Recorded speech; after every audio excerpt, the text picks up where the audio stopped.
Hello, good evening, good afternoon. Welcome to Dear Anybody. My name's Kevin Hodge. I'm reading out letters written by my late father, Jimmy Hodge, who was a journalist here in Kent in the UK.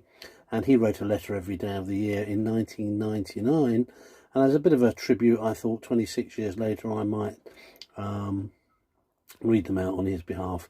Don't get it right every day. We do miss the odd day out. Today is the 25th of October, and it's my birthday. And you may sing happy birthday if you wish. Okay, maybe not.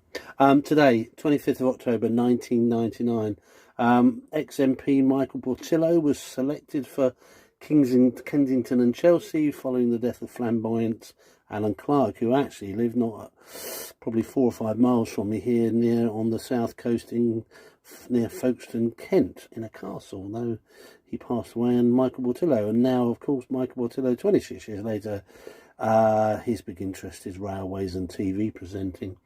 Shock horror news yesterday. The pressure was being brought to bear on Rupert Murdoch, who was going to drop Page 3 Girls, which I think has now probably just about been dropped. But then suddenly, the next day, almost nude lady appeared on Page 3. So Dad was a little bit worried about that.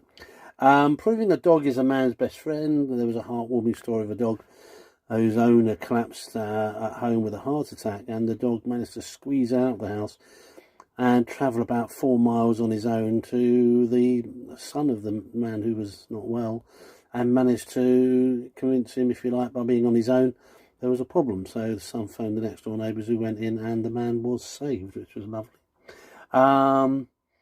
What's else? It says accountants, bank managers and dentists are the most humorless workers. According to a new survey in 1999. He said, I wonder why they make more money than most people then, so perhaps they just focus on the job. The PS today actually was related to something you may have watched a couple of days ago.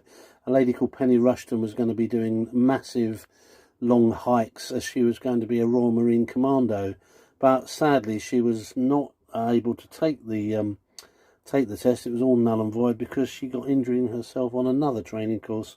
So it said it was a good story for a news-style Saturday. And if you know anything about newspapers, you know that summer is called the silly season. And I suppose there are other seasons during the year which are a bit silly when there are no news. I remember Dad being interviewed once for a job at Radio Kent, many, many years ago, probably 30, 40 years ago. Asked the question, what would happen if there were no news?